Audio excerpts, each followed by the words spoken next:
Korematsu v. United States is a Supreme Court case from 1944 that dealt with the constitutionality of the U.S. government's decision to forcibly remove and imprison Japanese Americans during World War II.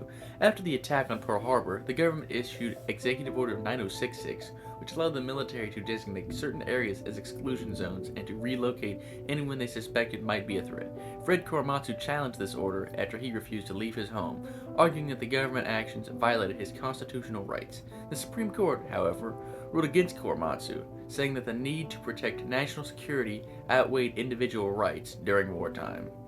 The decision in Korematsu has become widely criticized for endorsing racial discrimination and violating basic civil liberties. The court accepted the government's argument that the internment was a necessary military measure, but many legal scholars and historians see this as a failure to protect minority rights.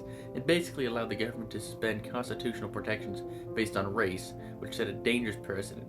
Decades later, the government formally apologized and acknowledged that the internment was based on race prejudice, war hysteria, and a failure of political leadership.